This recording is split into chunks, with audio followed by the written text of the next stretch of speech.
March and April are the season of the Fool here at Narrative Arcade. In the previous video we delved into the Fool triumphant genre, so the time has come to take a look at the most famous Fool ever written. Yeah, this video took longer than expected. Both Naruto and Naruto Shippuden have a unique story structure that is reflected in Naruto's first and last name. So we'll take a look at what this structure is, how to write for it, and how the character web functions as its main driver.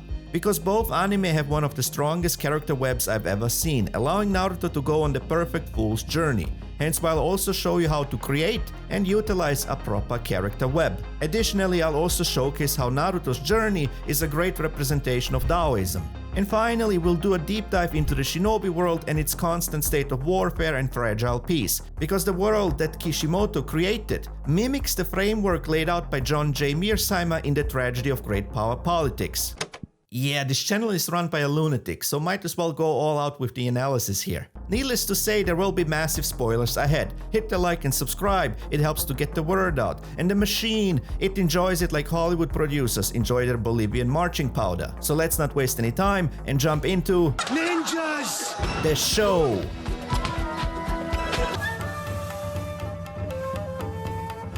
I may not be the best ninja, I may not be one with the universe, but I will tell you this: no one messes with my brother!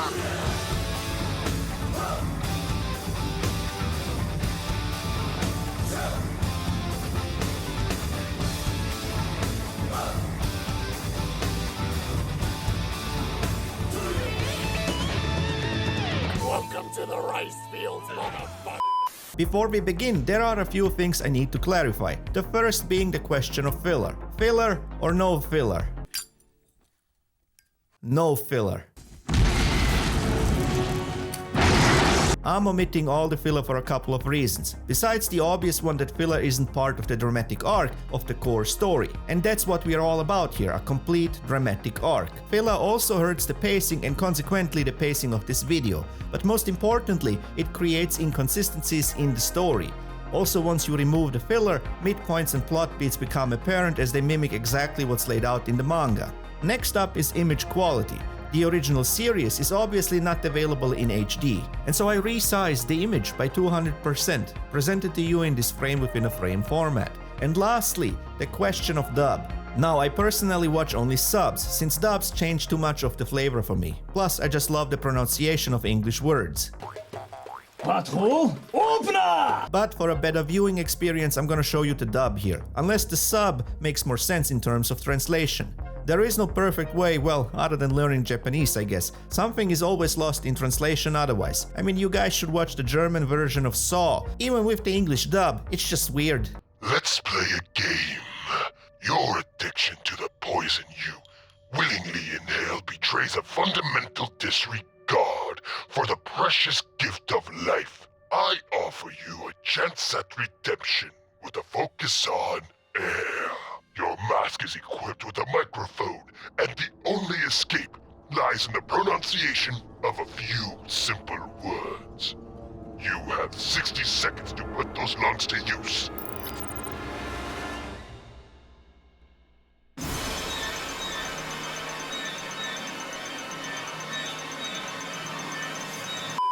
We open the first episode with what's going to become the focal point for the entire show. Both shows, actually. The ninja village, Konohagakure or Hidden Leaf Village, is attacked by a giant nine-tailed fox. The rampage is stopped by the fourth Hokage. Hokage being a blend of mayor and military commander of the village. He sacrifices himself to seal the nine tails inside his newborn son, Naruto Uzumaki. Since his earliest memories, Naruto has endured the villagers' skepticism and mistrust, including that of fellow children for being a Jinchuriki. A Jinchuriki is someone who has a tailed beast sealed inside them. As childhood trauma goes for shonen protagonists, I give this 3 out of 10 mock execution Dostoevskys. Remember, we don't talk about the 9s and 10s on YouTube. So in a bid for attention, Naruto adopts the archetype of the Fool. Come back here! When I get my hands on you, you crossed the line this time, Naruto! Whether painting over Konoha's version of Mount Rushmore, or inventing custom jutsus like his sexy jutsu, all his antics are designed to provoke reactions from his elders, even when he does not understand why.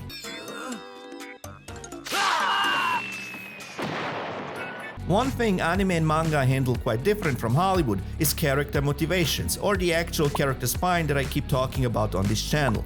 Hollywood screenwriting conventions are strict but straightforward. Ideally, everything needs to be show, don't tell, including character motivations. This is why Denis Villeneuve.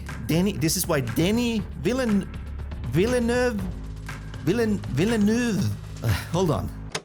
What do we got here? It's Villeneuve English. There we go. Newtown or Newton. Welcome to America, Dennis Newton. This is why Dennis Newton made headlines by suggesting he hates dialogue. He considers it a corrupting force within cinema. But good storytelling and dialogue are not mutually exclusive. That's where anime and manga comes in, and plenty of Hollywood movies actually. Anime uses show don't tell as well, but on top of that, the story spells it out for us, including character motivations. At this point, it's become a literal meme that two anime characters will duke it out on the edge of the world while yelling their ideologies at each other. The reason this still works is because of something John Truby calls symphonic dialogue. You see, bad dialogue is like a monotrack, it's just one melody. Good dialogue is like a symphony and runs on 3 tracks: story dialogue, moral dialogue, and keywords or phrases. And so instead of me just regurgitating what all Naruto characters spell out for us, I'll show you how Kishimoto got there in the first place. What needs to be done if you want to create such a vast,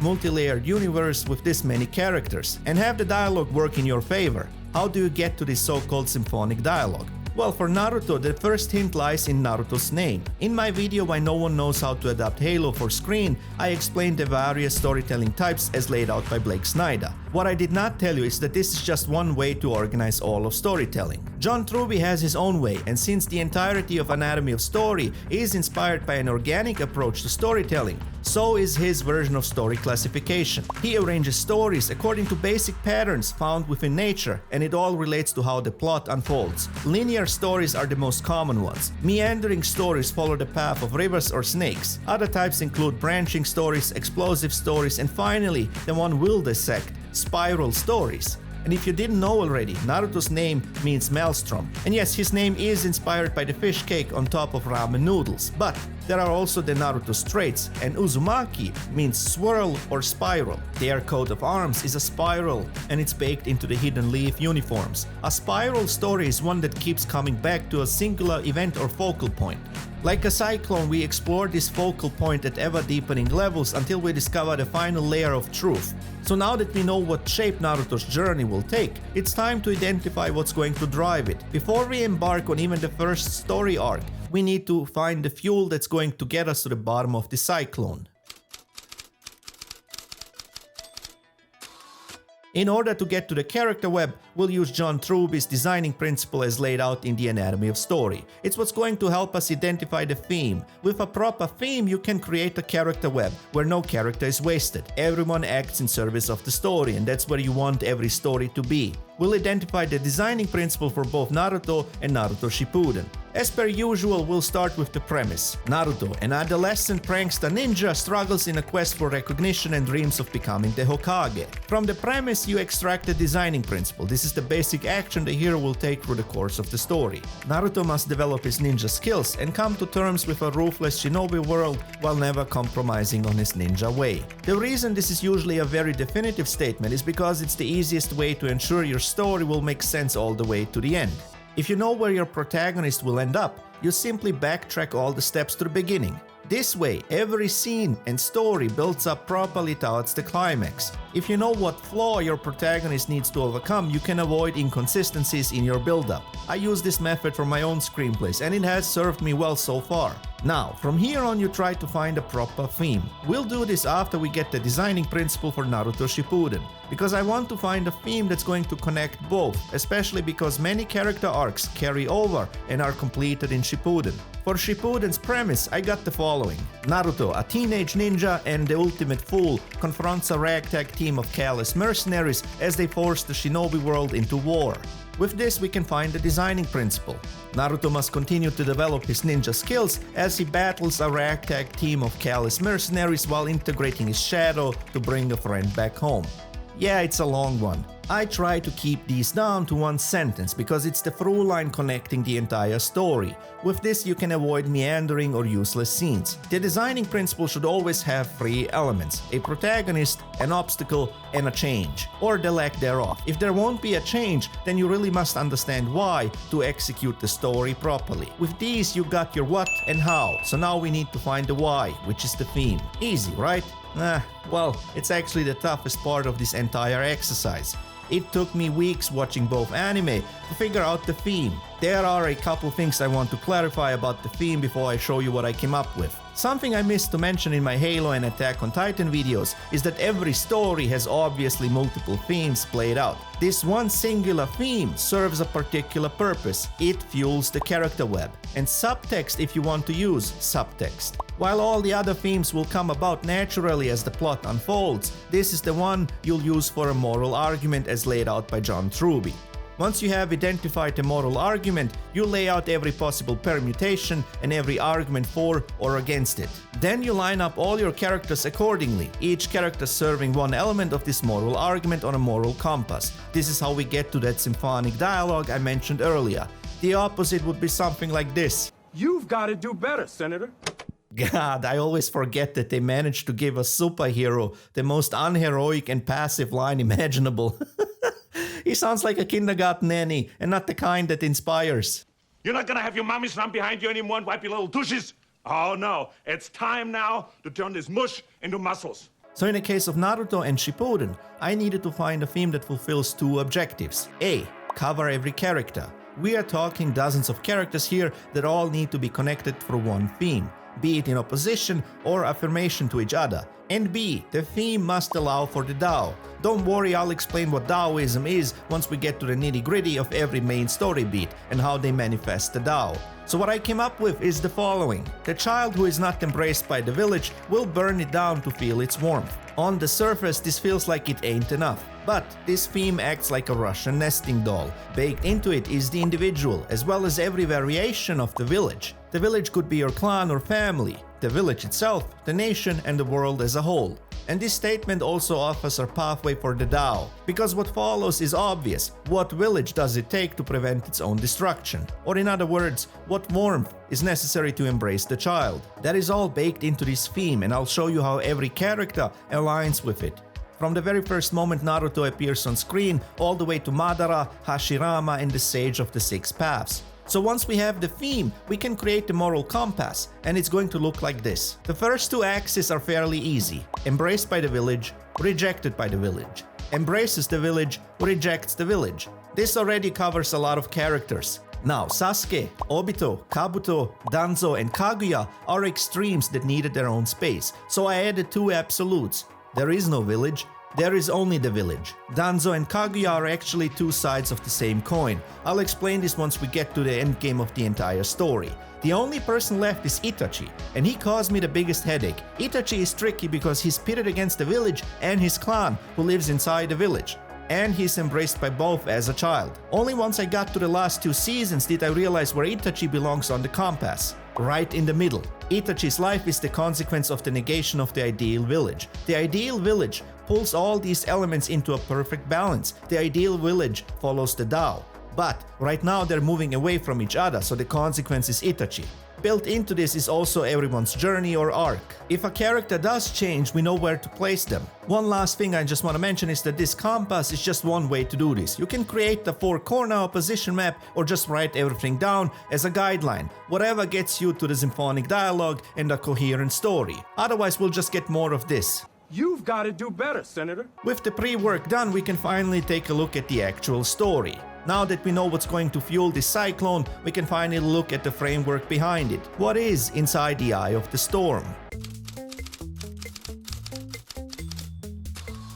Besides Naruto's antics and pranks, he's also quite inept and, well, a bit of a fool. Slow to adapt and usually full of energy to cause trouble. The trouble he causes, though, is never enough to actually get anyone's attention or acknowledgement. Most villagers simply ignore Naruto with a mix of apathy and frustration, and so Naruto's instructor Iruka-sensei flunks him. With this, Naruto is unable to graduate and become a ninja. The stakes are raised in the first episode when Naruto is baited by a rogue ninja into stealing the Scroll of Seals to get everyone's attention. a scroll with instructions on how to perform dangerous and forbidden jutsus like the multi-shadow clone technique. If a user were to create too many clones at once, they would die in the process. Iruka chases after Naruto, and it is here that he learns the truth about himself and the village. There is a decree by the third Hokage, who took over after the fourth's death, that prohibits anyone from telling Naruto the truth, that he has the nine-tailed fox sealed inside him. The fox spirit that killed Iruka's parents and destroyed our village has taken over your body. You are the nine-tailed fox. Thankfully, instead of turning his back on Naruto, Iruka realizes he has more in common with the kid than he thought. Iruka takes a huge risk to protect Naruto, which in turn gives Naruto the confidence to take out a rogue ninja with his newly learned jutsu. Naruto can use the jutsu safely because of his insane chakra pools. Impressed by Naruto having learned the difficult and dangerous jutsu, Iruka makes him officially a ninja. From here on, the world of Shinobi begins to open up, and we accompany Naruto on his journey to become the Hokage. First order of business is team formation. In order to obtain the rank of Genin and go on missions, graduates are organized in groups of 3. They must undergo a field test administered by a Jonin level ninja, who would become their captain should they pass. The third Hokage personally put the teams together. In a quest for balance, he forms Team 7 with the best student Sasuke and the worst student Naruto. And to further balance out the two extremes, he assigns Sakura to complete the trio. Naruto is pleased for being on the same team as Sakura but annoyed with Sasuke.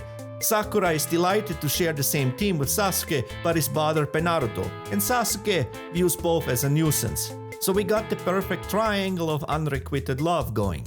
The situation gets worse once they realize who their Jonin is, Kakashi Hatake, the strictest Jonin captain out there who so far has failed every trio of students who attempted his field test. And his first impression of Team 7 isn't the best.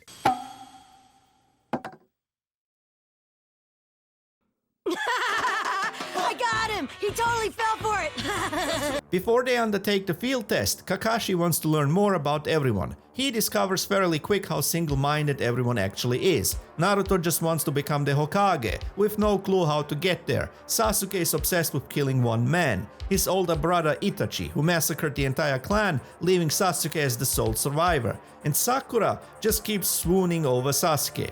Not a great start, because the entire point of the field evaluation is to test their teamwork. The test itself is fairly straightforward. Take 2 bells from Kakashi within a time limit to pass. This means only 2 graduates can pass the test. However, this is just a ruse to test out whether the 3 can work as a team. A single Genin has no chance of taking a bell away from a Jonin, but if they work together, they just might. It is here that we get to my favorite aspect of most shonen anime, the exceptional handling of power level scaling. And I'm not referring to the arbitrary power measurements seen in the early seasons of Dragon Ball Z, where the Scouter was eventually discarded. Vegeta, what does the Scouter say about his power level? It's over 9,000! Instead, I mean the level scaling concerning character development. Many shonen revolve around the 3-generational framework. The main character, typically from the middle generation, about early to late teens, undergoes development influenced by the already established adult generation. Simultaneously, the middle generation's growth impacts the younger, subsequent generation. How Naruto develops will greatly influence youngsters like Konohamaru. While it may seem like a mere sales tactic on its surface, since 3 generations allow writers to create characters for everyone. This narrative structure is also incredibly potent. It allows for the simultaneous build-up of suspense and surprise, as even the most gifted heroes pale in comparison to the seasoned adults. I wonder what Matt Walsh would say about this. This Burkean narrative is embedded in the phrase "the will of fire." It's the driving ideal behind the village's founding, that love is the key to peace. But the phrase is also what drives our 3-generational framework here. Because in order to prevent Naruto from burning down the village, several adults intervene. 3 men in particular play pivotal roles in shaping Naruto into the man destined to save the village and the world. This trio so far consists of Iruka Sensei, Kakashi Hatake, and later Jiraiya, a seasoned traveler and master ninja, part hermit, part professional erotica writer, but all-out pervert. Don't worry, this magnificent bastard will get his own segment. Despite their contrasting personalities, these 3 mentors impart essential lessons to align Naruto with both the mundane and the divine. And since Naruto himself embodies the full archetype, each teacher imparts wisdom contrary to their characteristics. Iruka, while not the most formidable ninja, instills in Naruto the values of forgiveness, empathy, and compassion. Qualities that ultimately enable Naruto to emerge as the strongest, often persuading adversaries away from their destructive paths. Despite Kakashi's exceptional skills, his reputation is marred by chronic tardiness and a lack of interest in responsibility. Ironically, it is under Kakashi's guidance that Naruto learns the crucial lessons of discipline and self-control. So our team of 3 attempts to take the belts. Sasuke and Sakura at least try to have some strategy, but not Naruto. He's gonna take Kakashi head on, and it goes exactly as you'd expect. Leaf Village Secret Finger Jutsu!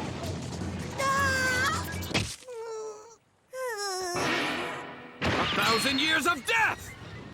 Oh come on, that's just a ridiculously long name for a jutsu. Let's try something different. How about the deadline, the kid no jutsu? 1,000 years of death! Still too long. Oh, I think I got it now. Chomo no jutsu! 1,000 years of death! Ah, there we have it. And so of course Team 7 fails the first round of the field evaluation. Kakashi gives them a second and last chance. Try again in the afternoon after lunch, but Naruto is not allowed to have lunch because he broke the rules. He snuck away to have lunch before grabbing a bell from Kakashi. If they give Naruto food, all 3 will fail and be barred from becoming shinobi. But Naruto convinces the 2 to give him some food, as both can't stand seeing Naruto go hungry. Shortly after, Kakashi appears with a vengeance to tell them they have passed. As I mentioned before, the whole thing was a ruse to test their teamwork. Kakashi explains what is worse than scum. In the ninja world, those who break the rules are scum. That's true. But those who abandon their friends are worse than scum. This is the 5th episode, and by now almost everything is set up that's going to govern the rest of the entire series and Shippuden. The theme, 2 key phrases or elements of the symphonic dialogue, and Naruto's role. Technically, I would consider all the symbolism as part of the key phrases. We'll dive into that once we get to the Tao, because the last element comes with the Tao and it's the glue holding everything together. So what are the elements? We already know the theme, and the 2 key phrases are the will of fire and what makes a shinobi, as explained by Kakashi. Yes, a shinobi must live by honor and duty, but they're worse than scum if they abandon their friends. By now another element has crystallized, Naruto's role. Naruto is the ultimate fool, the ultimate 2-dimensional character. Remember what I said about fools in my Fool Triumphant video. The fool is an agent of change. They might never change themselves, but they will act as a vector of change for everyone around them. And we already get a hint here that Naruto has the ability to connect with people. Kakashi sees them acting as one, and hence why they pass his test. After obtaining the rank of Genin, Team 7 embarks on a proper C-rank mission. Escort Tazuna, a master bridge builder, to the Land of Waves. This is the start of our first arc. It's here that the larger world of Shinobi begins to open up, and we also solidify Naruto's role. As it turns out, the mission is actually a B-rank mission because hired assassins are trying to take out Tazuna, because he's building a bridge to revitalize the Land of the Waves economy. Gato, the cruel businessman behind the assassins, wants to prevent this because of the chokehold his company has on the country. The last man to stand up to Gato was humiliated and killed in public. So Gato orders 2 assassins, Zabuza and his boy wonder Haku, to take out Kakashi and Team 7. And so, like many fools before him, Naruto creates a positive feedback loop. Any people pushing against Naruto just further strengthen his convictions, and so in return, Naruto changes the people around him, inspiring the villagers to take up arms against Gato and his men, as well as changing Haku and Zabuza, who both end up realizing they are more than mere tools. Zabuza and Haku are rogue shinobi who rejected the village. Granted, they had good reasons for it given the insanity at the Hidden Mist Ninja Academy, but Zabuza never replaced it with something constructive. They rejected the idea of a village and viewed themselves as mere tools to be used and discarded. We also get a glimpse of the Nine Tails' power inside Naruto, and Kakashi reveals his Sharingan for the first time that allows him to copy an opponent's jutsu. Zabuza ends up taking out Gato, and in his final moments, he finds salvation in the bond he had formed with Haku. A sentimental relationship. That's what the Will of Fire means. It's those sentimental bonds formed between the people that keeps the village safe. If the Hidden Leaves is a flame, then Zabuza caught a glimmer of his own in his final moments. While they succeed here, things are only about to get worse for Team 7.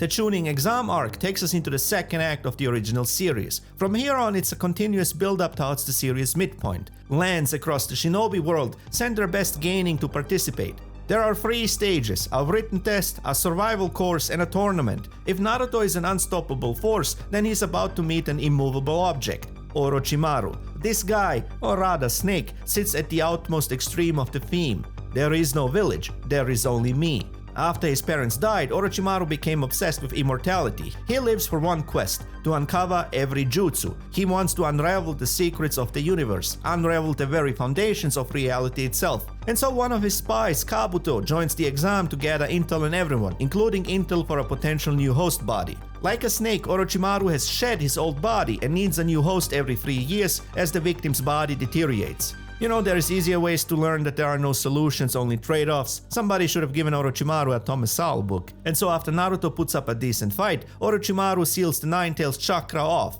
so Naruto can't rely on the beast's power-up.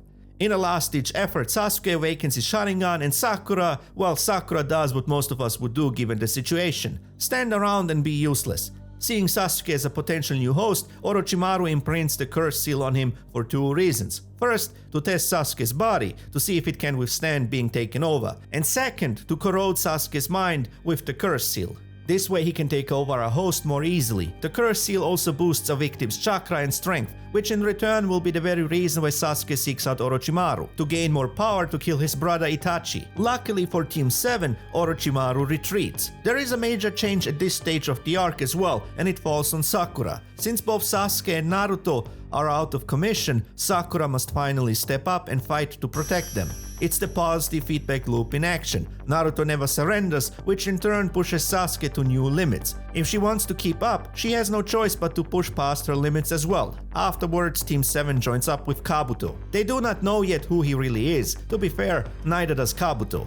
And so we enter the final stage of the Chunin exam, the tournament. After winning the preliminaries his own way,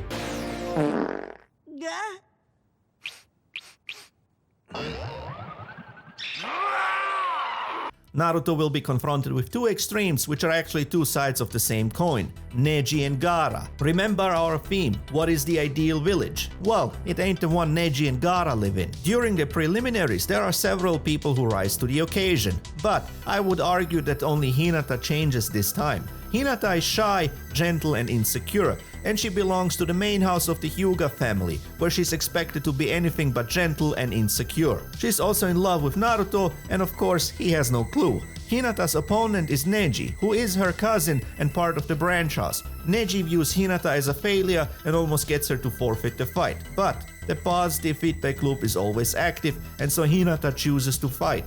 Hinata! You're just gonna stand there and take that?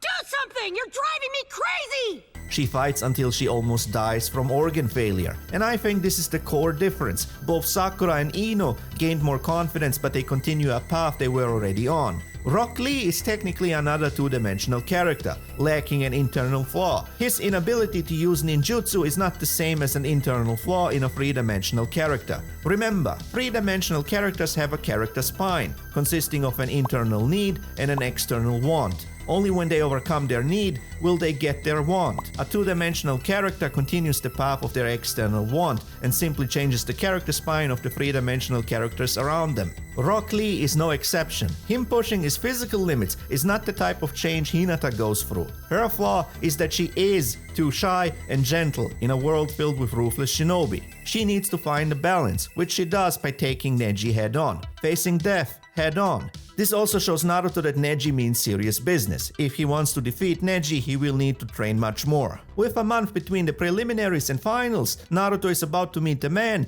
destined to change him and the world of shinobi. Get your binoculars out, because the king of the peeping toms is here.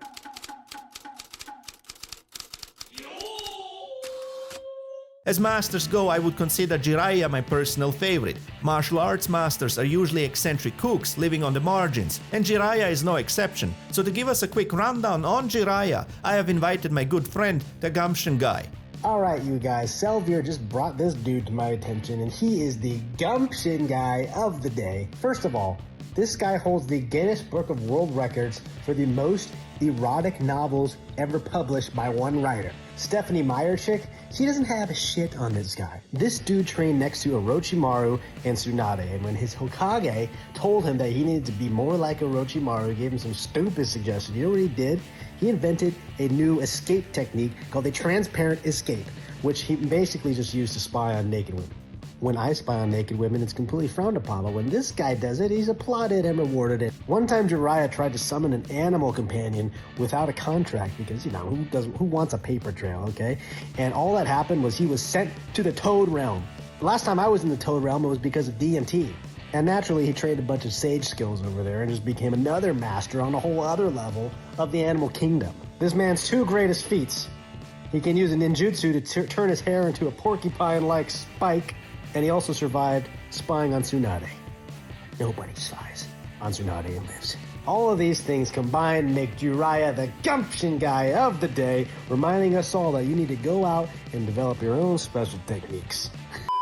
After Naruto encounters Jiraiya for the first time, he of course refuses to train the kid. It's a very common story beat in almost every martial arts movie. The student must first prove himself worthy. And yeah, you probably guessed it already, Naruto uses his sexy jutsu to convince Jiraiya. And look, on a father figure scale between Son Goku and Danny Tana, I'm placing Jiraiya somewhere in the middle between Hawk from Over the Top and Uncle Phil. What? I'm still figuring out this metric. Remember, it can always be worse. Piccolo dropped Gohan in dinosaur territory, just to see if he's tough enough to be trained and... oh boy.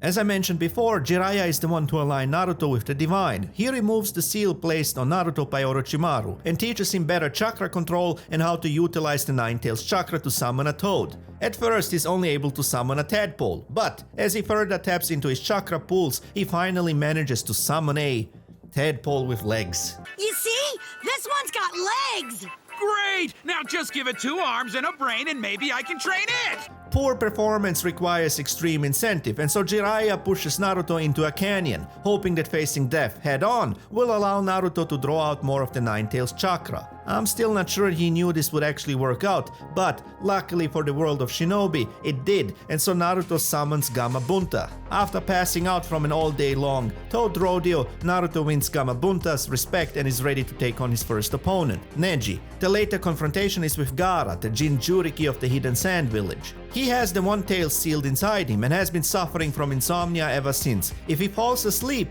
the beast takes over and goes on a rampage. Both Neji and Gaara are trapped in the outermost extreme of our theme. There is only the village. Neji is part of the Hyuga clan that holds the Byakugan, one of the most powerful eyes out there. Users have a near 360-degree field of vision and can see chakra pathways as well as enemies from miles away. To protect the Byakugan from falling into enemy hands, members of the branch houses are branded with a sealing technique by the main house.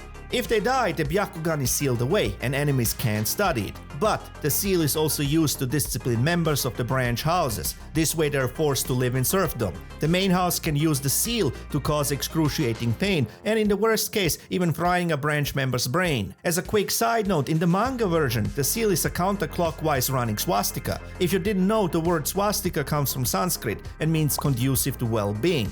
Now, it might seem like some cruel joke, but it actually makes sense from the clan's perspective. It's all for the well-being of the clan and the village. There is no place for the individual. And so all of this has made Neji bitter, angry, resentful and fatalistic. He thinks fate is predetermined at birth. Whatever lot you are given at birth, that's your life until death. In other words, there is only the village, and you got no say in it. Gaara is the other side of this coin. His father turned him into a Jinchuriki to become a weapon for the village, but the villagers simply feared him as a monster. Gaara's inability to properly control the One Tails, resulting in multiple rampages, didn't help, and things turned from bad to worse when Gaara was declared a failed experiment, and his own father attempted to assassinate him multiple times. So as a means to hold on to the little sanity he had left, Gaara cut himself off from everyone. Where Neji turned his rage outward, Gaara turned it inward, both stemming from the same extreme. And this is why we did our little homework in the beginning, because with our designing principle and theme, we know all the elements that will manifest change. The positive feedback loop that Naruto creates is always active because he's driven by the will of fire. The ultimate fool cannot be corrupted because of his childlike innocence and purity, so every time Naruto is met with resistance, he keeps doubling down. Naruto doesn't just defeat Neji, he shows him that it's better to be a fool than a genius. By utterly humiliating and destroying Neji in the fight, he finally gets through to him, turning Neji from a boy who resents the village into the man who will die protecting it. We also know which direction all dialogue is going to take. So don't come whining to me with this destiny stuff. And stop trying to tell me you can't change what you are! The first to compete against Gaara is Sasuke, who was training with Kakashi in the meantime. Gaara's father, the Kazekage, is also watching the fight together with the third Hokage. Why do I have the feeling he's more than a mere poppy farmer? I'm a lead farmer, motherfucker! Yeah! Yeah, this is pretty much what goes down during the Konoha Crush arc. Orochimaru killed the Kazekage and is using the Hidden Sand Village to destroy the Hidden Leaf. While the third Hokage dukes it out with Orochimaru, Team 7 goes after Gaara. Orochimaru even goes so far to use the reanimation jutsu, bringing back the first and second Hokage to gang up on the third. Whenever you live, there's always war. Isn't it great? As a last resort, he decides to seal away Orochimaru's soul, but he only succeeds partially, crippling Orochimaru's hands instead. Both of these confrontations are part of the series' midpoint. Remember what I always say about midpoints: be in the middle, raise the stakes, and hold the key towards the hero's transformation. Since our hero is a two-dimensional character, he never changes. So the key is a key towards more awareness, and the change will fall on someone else. In this case, it's Gaara. And what's the key towards more awareness? The Will of Fire. As he shuffles off his mortal coil, the third Hokage literally spells it out for us. Where the tree leaves dance, one shall find flames. The fire's shadow will illuminate the village. And what changes Gaara? It's his realization of what drives Naruto. Naruto fights to protect the relationships he built. It's the Will of Fire in action. This is a perfectly executed midpoint. It's in the middle. The stakes are not just raised by Sarutobi's death, since the village is more vulnerable without the Hokage, but also by the fact that Orochimaru is unable to use any jutsu, which in turn only accelerates his need for a new body, meaning he'll now more than ever want to take over Sasuke. And to top it off, the key towards more awareness is also crystallized here. First spelled out by the Hokage, and at the same time put in action by Naruto to change Gaara. I love that the last thing Sarutobi sees is Orochimaru as a young boy, the last time Orochimaru had any innocence left in him. After Sarutobi's funeral, Naruto and Jiraiya embark on a mission to find the fifth Hokage. And with this we have reached the very glue I mentioned earlier. What is holding everything together? And why is the number 3 so important? To understand this, we need to take a look at the Tao.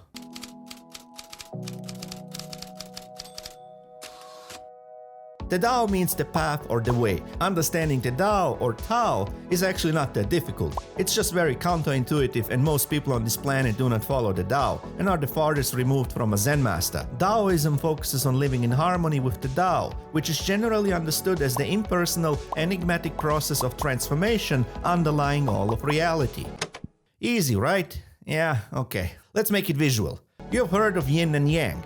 But what if I told you those two are not nouns, they are adjectives, and they're describing a plethora of things: bright, dark, warm, cold, round, square, up, down, order, chaos, masculine, feminine, Naruto, Sasuke, and so on. They are opposing elements, but each also contains an element of the other. The sun is often associated with the yang. It's bright and warm, or rather hot, with an even surface, yet it still has dark splotches known as sunspots. The moon is often associated with the yin. Its surface area is not exactly smooth, and it emits no light of its own, so it bounces sunlight off, the yang within the yin. Chaos gives birth to order, and order can deteriorate into chaos. Men have a feminine side, women have a masculine one. Now, to follow the Tao means to be aware of these elements all around you and how they bring about transformation. There are practical implications for your own mental state. I wouldn't be able to appreciate kindness without cruelty. Or to get more practical about it, I wouldn't appreciate this channel's growth if it didn't stagnate every now and then. Any positive comments are elevated by the occasional spiteful negative comment.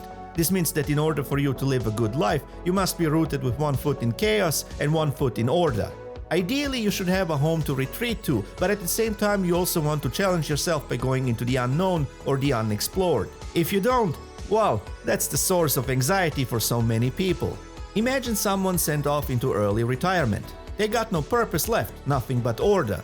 That person will deteriorate. On the opposite end, someone just lost their job and is thrown into chaos with no order at all. That person will also deteriorate. Extreme harm avoidance leads to anxiety like abuse does, and so on. Now, the interesting thing for writers is that the Dao also plays an incredible role in story structure. One of the best cult classics out there is just an exercise in Dao, Lethal Weapon. Riggs is nihilistic and suicidal, thoroughly rooted in chaos. Murtaugh is stale and domesticated, thoroughly rooted in order. Both are complete opposites but still three-dimensional characters with an internal flaw. And so they'll only find salvation by adopting a piece of the other. That's how they crack the case, because together they form the yin and the yang and walk the Dao. Technically, for a movie like Lethal Weapon, you would write 2 designing principles, one for each character with a shared theme. To bring it all back to Naruto, there is a reason we did this little side tour into the Dao. Both Naruto and Naruto Shippuden have technically 3 protagonists. The first 2 should be obvious now. So what about the third? Imagine for a moment the yin-yang is a stick, but it's broken in half. In order to heal the world, you need to bring the 2 parts back together. The only way to do so is by introducing a third and foreign element like glue or duct tape. That glue in our case is Sakura. Only when the glue works will Team 7 save the world. As you can imagine already, if you want to adopt this approach, you would need to write 3 designing principles united with one theme. And everything that is happening in Naruto and Naruto Shippuden is the result of an inharmonious Dao. Every calamity, every tragedy, every disaster, and every conflict. The Dao is baked into the very plot structure because remember, all dramatic arcs are just vehicles to burn away a hero's facade, to reveal the flaw. It's just that this time we got a trinity of flaws that need to be overcome. Which means it's time to look at our first faulty glue.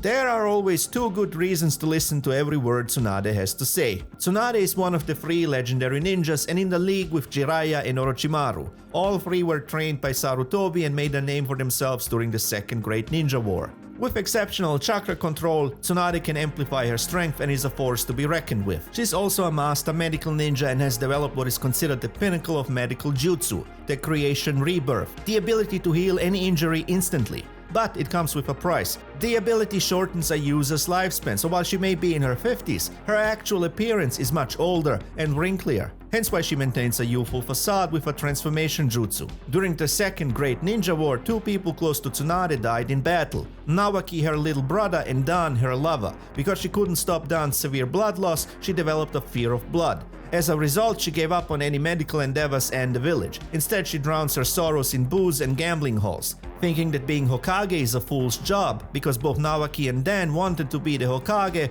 only to end up 6 feet under. In Tsunade's mind, dreams are just that, dreams. Sometime at the height of the Third Great Ninja War, she left and gave up on the village, unable to move on. By the way, this is why the animal she summons is a giant slug. Symbolically, it makes sense because slugs are slow to move on. And so it falls on Jiraiya and Naruto to bring her back, not just because the village needs a new Hokage, but also because on the way to Tsunade they got ambushed by Itachi and his shark buddy Kisame, who were trying to kidnap Naruto. The confrontation left Kakashi and Sasuke comatose because Itachi used the Tsukuyomi on both. Basically, ninja skills fall into 3 categories: ninjutsu, which we have seen a lot so far, taijutsu, the martial arts component, and genjutsu, the art of sensory illusions. The Tsukuyomi is one of the most powerful genjutsus because its wielder can manipulate the perception of time. So since Kakashi means scarecrow in Japanese, he got mounted like one and repeatedly stabbed for 3 days, while in reality only barely a second had passed.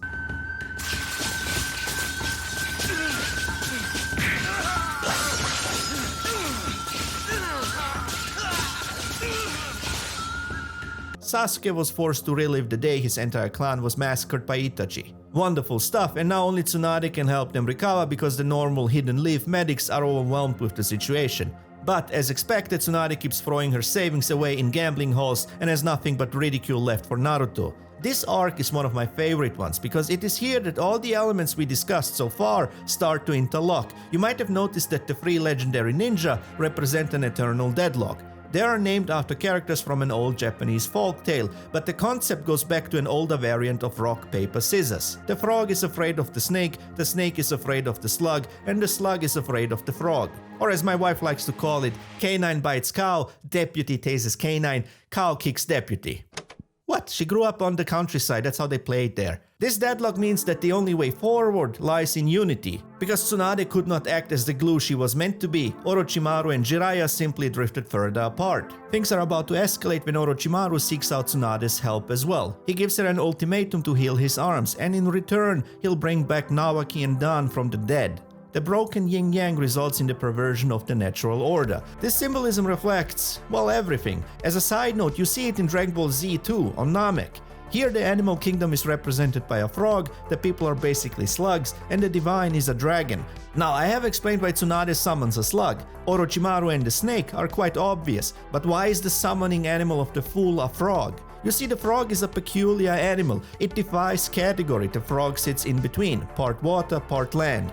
You have probably heard of the ancient Egyptian god Kek, a deification of the concept of primordial darkness. In other words, chaos. Chaos also means potential, because out of every chaos, order can form. And that's exactly what the Fool represents, boundless potential. Naruto could become the village's savior, but he could also become the source of its destruction. What keeps Naruto on the right path is the will of fire. And so because Naruto can't help himself, he creates yet again this positive feedback loop. He pushes back against Tsunade's cynicism, and because his resolve reminds her of Nawaki, she ends up defying Orochimaru, culminating in a final confrontation. We wrap up the arc with Kabuto and Orochimaru fleeing. And so a changed Tsunade returns home to help Kakashi and Sasuke, and to take office as the 5th Hokage. It's too soon for a new Hokage! My grandfather was everything to this village! No, Poofy. It reminds me of my baby blanket.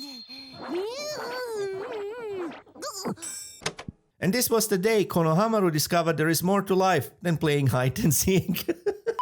With this we can enter the final arc and third act of the original series. As I always say, storytelling is symmetrical. We build up to the midpoint in our first half, and now we'll have to deal with the fallout in the second. Enter Sasuke recovery arc. Because of course, Sasuke will abandon the village to join up with Orochimaru so he can gain more power. A positive feedback loop also amplifies negative feelings. After he recuperates in the hospital, he is mortified by the progress Naruto has made. How could the worst student in class surpass him? If he can't even defeat Naruto, what chance does he have against Itachi? And unfortunately, Sakura is not nearly strong enough to rein them in. Our glue does not work, so the yin and yang drift further apart. The Sound 4 arrive in the Hidden Leaf to take Sasuke. I forgot to mention it, but Orochimaru started his own village, the village hidden in the Sound.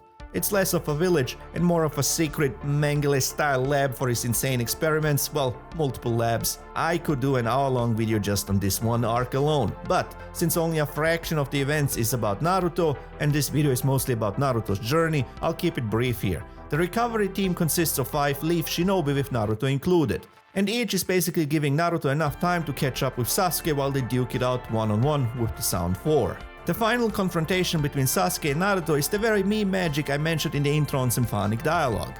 2 anime protagonists yelling their ideologies at each other at the edge of the world. Well, they're still just kids, so it's less yelling of ideologies and more shouting out feelings while completely talking past each other.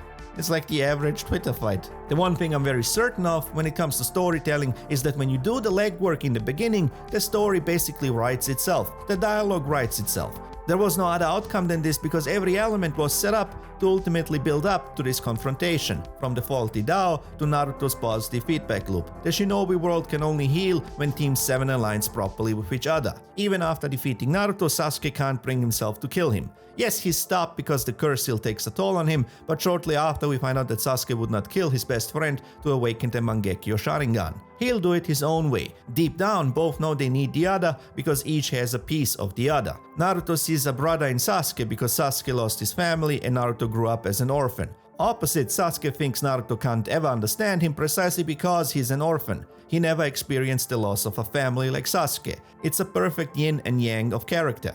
And so with this, Team 7 is officially broken. Kakashi carries Naruto back to the Hidden Leaf. Sasuke joins up with Orochimaru where he is eagerly awaited. Orochimaru in the meantime took over someone else's body and has to wait roughly 3 years before he can take over Sasuke.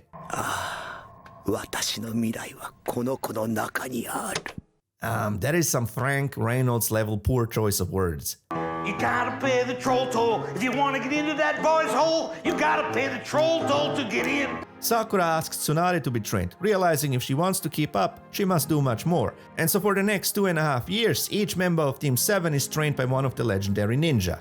Naruto embarks on a journey with Jiraiya to train and prepare for battle against Orochimaru and the Akatsuki, a group of villains so fierce they'll make everything so far look like child's play. After 2.5 years, Naruto returns to the Hidden Leaf, taller and stronger, but none the wiser. I mean, come on, Konohamaru, is that all you've got? Now step aside and get a load of my brand spanking new pervy ninjutsu! Are you kidding me? Straight away, Sakura and Naruto demonstrate their new abilities in a sparring session with Kakashi, yet again trying to take away the bells from him. This time though, they win by threatening to spoil the ending to Jiraiya's newest erotica novel. Shortly afterwards, the 5th Hokage gives what's left of Team 7 a new mission.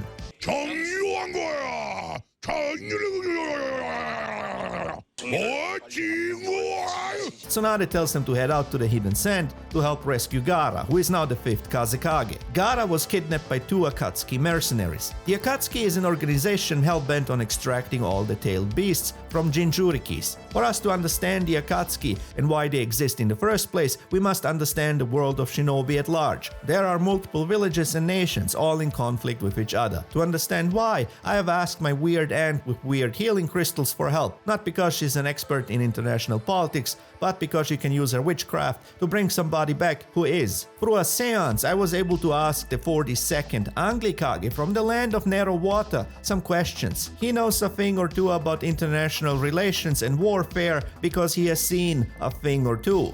Turning once again to the question of great power politics, as requested by this Yugoslavian fellow and his audience of, what was it again? Weebs. The first axiom of international affairs is this: order is but a shimmering mirage. There exists no supreme authority on this global stage. We dwell within an anarchic realm. Each sovereign nation strives to expand its dominion and safeguard its interests. Nations are forever uncertain of their neighbors' intentions. Thus, the specter of war is ever looming. The only semblance of safety lies in readiness for conflict, for war. A doctrine this Mearsheimer chap termed offensive realism. By seizing regional hegemony, nations secure their safety. This is why great powers often resort to war, because there is only a single path to regional hegemony: military prowess. Otherwise, one can only hope to be blessed by chance, like fortunate maritime nations where the sea acts as nature's balancer, making any attempt of invasion a cumbersome endeavor. Some opt for a fusion of both, as seen in the land of ungrateful colonials and their coast-to-coast doctrine. The direst plight befalls landlocked nations encircled by foes. Should they not take the offensive, they risk becoming mere battlegrounds for mightier neighbors, as has happened to the village hidden in the rain. In any event, God save the Queen, and release me from your sorcery, you dreadful hag. Kishimoto grew up listening to war stories from his grandfather, and it undoubtedly influenced his world building, because you simply have to substitute military might with ninjutsu and you got the same picture Mearsheimer lays out. I mean, the tailed beasts are basically treated like weapons of mass destruction, and this is why every village tries to have a Jinchuriki under their control, and also why every village is running secret labs and deep state operations. Everyone needs to acquire as many jutsus as possible, because no one can ever be sure that everyone else isn't doing the very same thing. And the consequence of that is either war or blowback. The Akatsuki are blowback. If you didn't know what blowback means, it's just the unintended consequence of a covert operation. Americans know this as a phenomenon when two halves of their tax dollars start fighting each other abroad. Akatsuki members are rogue shinobi who rejected their villages for various reasons. And the organization is funded through covert operations ranging from assassinations to infrastructure sabotage. So the build-up towards the midpoint consists of two main plot threads: Naruto's fight against the Akatsuki and Sasuke's quest for revenge. The two that have kidnapped Gaara are Deidara and Sasori. Something that's apparent early on is that the Akatsuki appear in pairs, also always wearing black robes with a pattern of bright red clouds. And I'm not sure this isn't just a coincidence, but I also wouldn't be surprised if it was intentional. Each pair represents a faulty Tao, or an inharmonious yin and yang. Both Sasori and Deidara are obsessed with art, but while Deidara thinks art is explosive and fleeting, Sasori thinks it's lasting and eternal. So much that he turned himself into an everlasting puppet.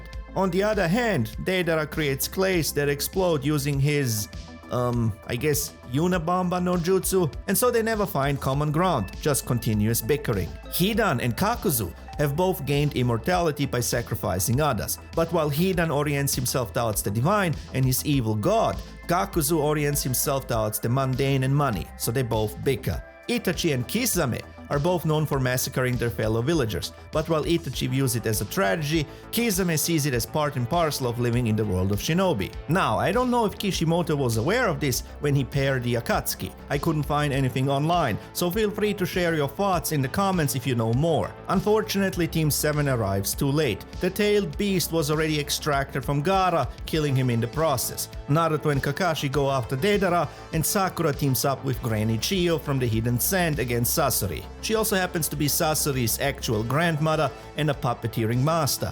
After a very prolonged battle that pushes both Sakura and Chiyo to their limits, they emerge victorious. Though Deidara manages to flee, this arc is interesting because the positive feedback loop is still active, albeit by proxy. This time the change falls on Chiyo, who realizes just how far Naruto is willing to go for Gaara. Sakura is also driven by the need to keep up with Naruto and Sasuke. She got stronger, but she also developed new medical skills that end up saving Kankuro, Gaara's older brother. All this leads Chiyo to change. She goes from having no faith in the future to entrusting her hopes for the future to the next generation. And in great parts because Naruto has no geographical limits for the will of fire. He treats Gaara like he would a fellow leaf. And so in an act of redemption, Chiyo sacrifices herself to revive Gaara. She was after all the one who turned Gaara into a Jinchuriki. Before he departed his earthly puppet coil, Sasori revealed to Sakura that he has a spy working for him under Orochimaru. So Team 7 heads out to spy on the spy. Well, what's left of Team 7? Kakashi is out of commission because he overused Kamui, a space-time ninjutsu that allows him to send objects and people from and to another dimension. And so Yamato joins Team 7 as his substitute. I could do a whole hour just on Yamato, so I'll keep it brief here. He's one of Orochimaru's tube babies that survived, part of a range of experiments with the aim of integrating the first Hokage's cells into people. Because of this, Yamato is able to use the wood style which previously only the first Hokage was able to use. A handy ability because it allows him to rein in a tailed beast's chakra. Should, for example, Naruto lose control again like he did during his training with Jiraiya. The more chakra tails appear, the more dangerous it gets. With 4 chakra tails, Naruto almost killed Jiraiya. Joining Team 7 is also Sasuke's substitute, Sai. And boy is this guy something, in a good way. With Sai finally in the picture, we can grapple with what the entire point of Naruto's journey is.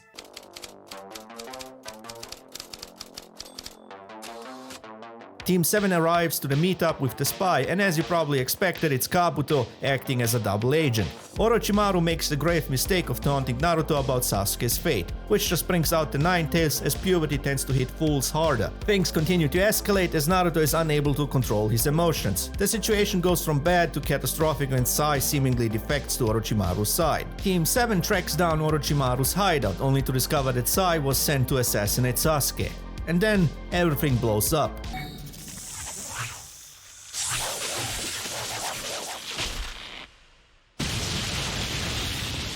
Soon Team 7 is overwhelmed by Sasuke. He's even able to suppress the Nine Tails chakra with his Sharingan. And Orochimaru is the only reason Sasuke does not kill Team 7.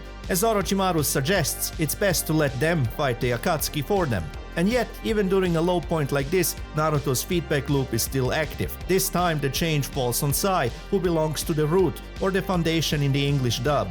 It's basically the training subdivision of the Anbu Black Ops, the village's assassination and tactical squad. The Foundation is led by Danzo Shimura. He is the yin to Sarutobi's yang. The anime literally spells it out for us. You were a tree leaf upon which light shone. I was nothing but a foundation hidden in darkness. As I stated before, the ideal village must walk the Tao, but what does that mean practically? Is it just the will of fire? No. The will of fire is just the sentimental opposite of what Danzo is doing. If we view Sarutobi as the loving father, well, as loving as one can be in the world of Shinobi, then Danzo is the tyrannical father. Both care deeply about the village, but they disagree on how to protect it. For Danzo, there is only the village, so a rogue Shinobi like Sasuke must be eliminated. Members of the Foundation undergo rigorous training with a focus on suppressing emotions. Danzo has no use for individuals to do the village's dirty business. He needs them to act as an extension of the village. Hence why Sai is socially inept and awkward, incapable of reading the room. However, the ideal village isn't some hippie commune where everyone just does as they please with no restrictions. That type of village wouldn't survive for long. The ideal village embodies the essence of a community, voluntary self-sacrifice. It balances both extremes out. Being part of a community requires self-sacrifice. You give up time and you put in a lot of effort, but it happens voluntarily. Funny enough, once we get to Hashirama and Madara, you'll see that is how the village grows. The ideal village respects individual autonomy, yet acknowledges the importance of sentimental ties that anchor individuals. There needs to be a balance between freedom and authority. I mean, consider what happens to children raised by helicopter parents. They even end up with lowered motor function and a weakened immune system. Or look at the dire consequences for children who never heard a no growing up.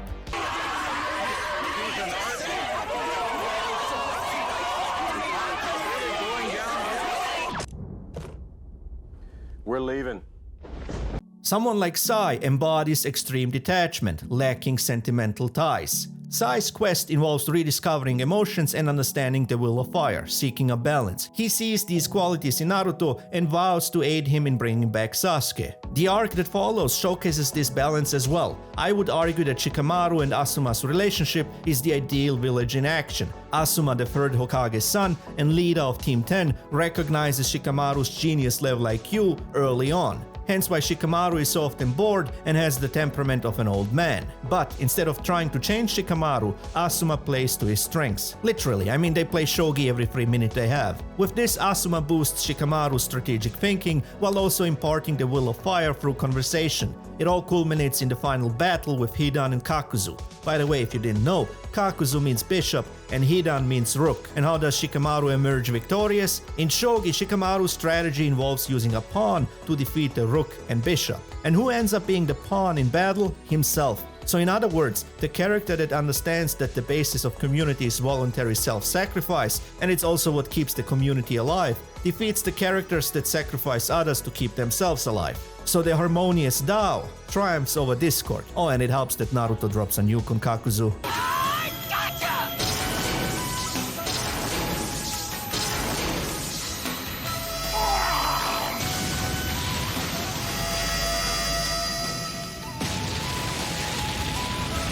This is why I stressed the legwork in the beginning. Once you have set the stage, the story writes itself. Because with the next arc, we explore the other extreme. What happens to a community with no basis in voluntary self-sacrifice?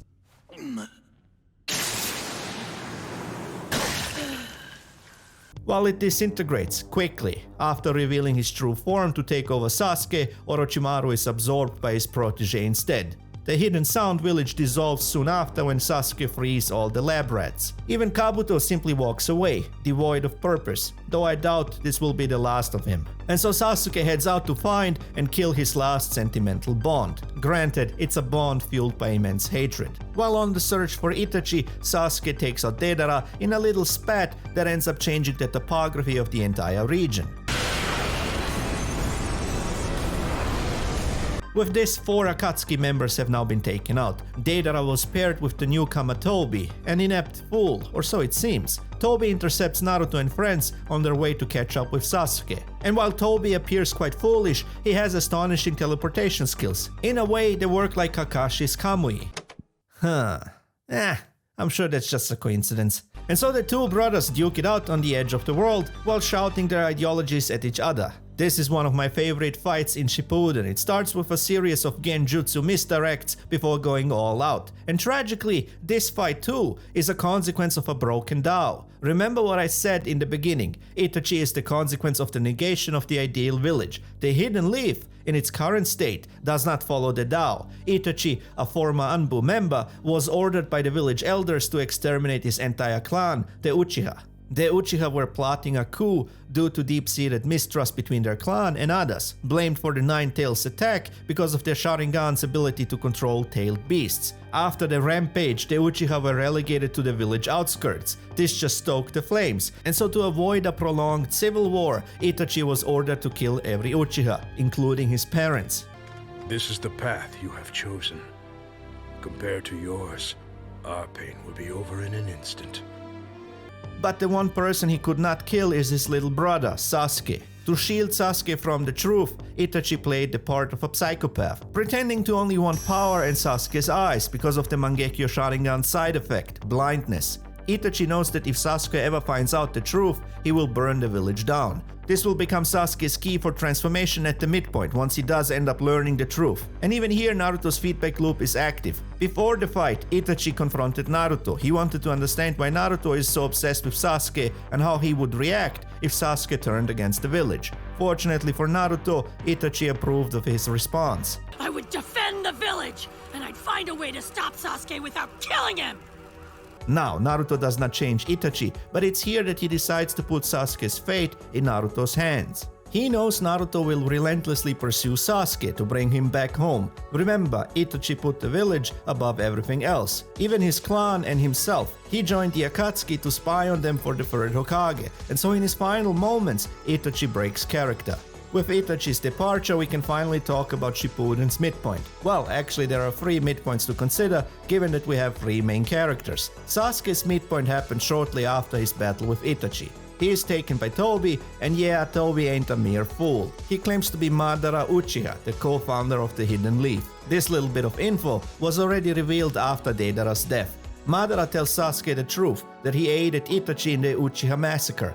Upon learning this, Sasuke vows to burn the Hidden Leaf to the ground. However, Madara has bigger plans that come first. He still requires 2 more Jinchuriki, so he sends Sasuke after the Eight Tails and the founder of the Akatsuki after Naruto. Naruto is about to learn a crucial life lesson, that life is suffering.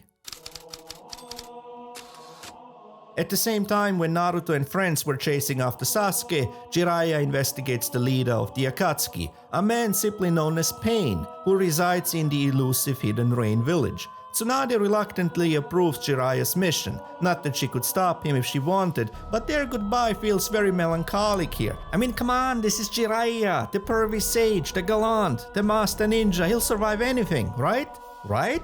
He'll survive anything. He's always good for a boob joke, and Tsunade just gets mad. Oh boy, she finds the joke endearing this time. Oh boy, oh boy. You can't do this. No, you can't do this, Kishimoto. I hate you. I hate you. Come on, not every archetype needs to follow the same arc. Muten Roshi is still around. No. Come on, I don't want to know what's in the box then. What's in the box? I don't want to know what's in the next episode. He's dead, isn't he? 5 minutes later.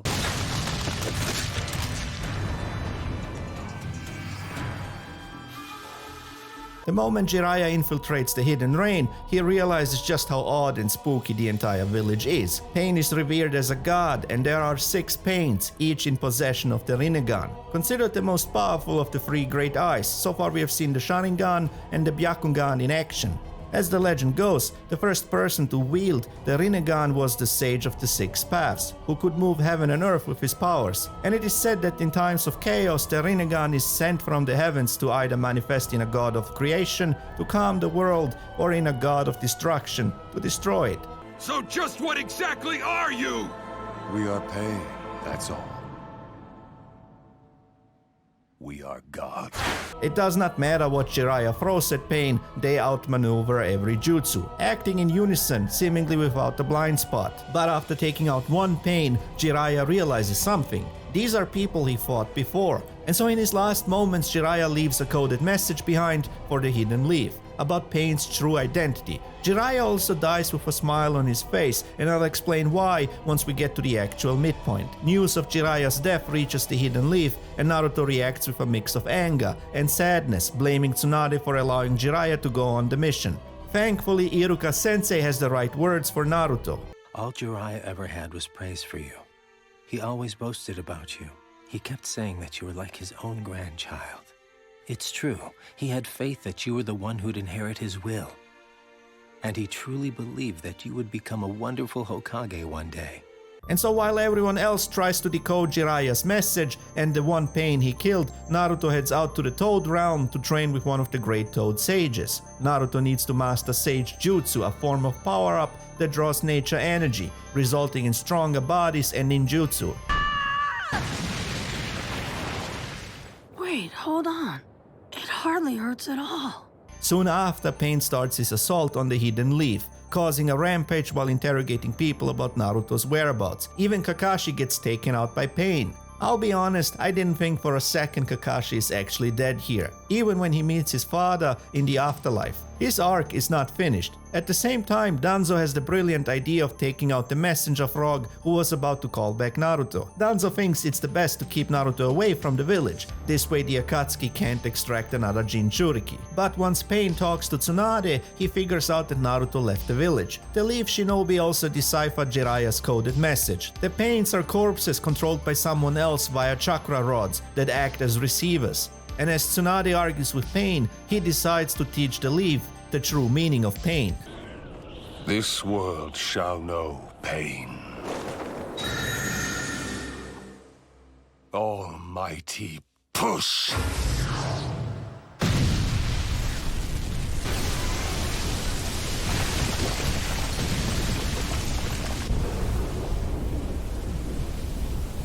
Fortunately for everyone, Tsunade planned ahead and used her summoning animal to keep everyone safe. And now we have reached what is considered the best fight in both anime. Not just because it's an overall very impressive fight, it's also a perfect midpoint. Multiple changes happen here. Naruto arrives at ground zero and quickly realizes that Pain is not someone he can just let live. With his Sage Jutsu, Naruto is able to sense everyone's chakra, and he learns quickly that Kakashi has died in battle. One of Tsunade's snails relays all the information they have learned so far about Pain. At first, it seems Naruto will quickly emerge victorious, but Pain gains the upper hand soon enough. Pain also reveals his plans. He wants the tailed beasts to create a weapon of mass destruction to force the shinobi world into peace. But not through a doctrine of mutually assured destruction. No, he wants to basically nuke the world into submission. In other words, the greater the suffering, the greater the peace. Because as Pain explains, the will of fire that Naruto was embodying all this time is also the very reason why people go to war. The will of every village contributes to a cycle of hatred. And so Pain asks a simple question. How is he the one to break this cycle? Naruto has no answer for this question. Interestingly enough, the answer to this question does unfold through the midpoint at 3 stages. Each is part of the key for transformation. The first stage is when Hinata decides to protect Naruto. Finally, after all these years, she confesses her love. This is a proper change for Hinata because she is not the same person after this. And she also passes my Oregon method. I developed a surefire way of finding the right woman. Forget dating apps and the usual manosphere advice. If your gal can survive the Oregon Trail, she's the right one. Number 1, stands up for her man. Check. Number 2, can put up a fight. Check. Look, there are a lot of dangers along the Oregon Trail. Number 3, can use a gun. Check. Ninjutsu counts as a gun here. And number 4, most importantly, just relax. Don't be embarrassed and try to hide yourself. We're all women here. But they just keep floating up. buoyancy. There are a lot of rivers along the Oregon Trail that need to be crossed. Any woman you're dating must at least check 3 points of the Oregon method, because modern problems require old-fashioned solutions.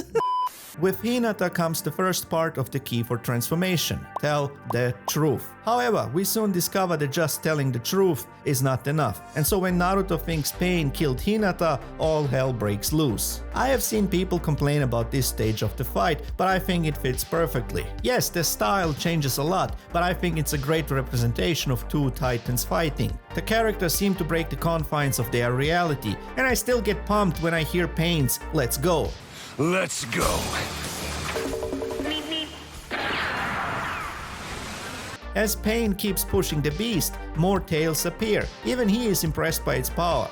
Is that all you've got?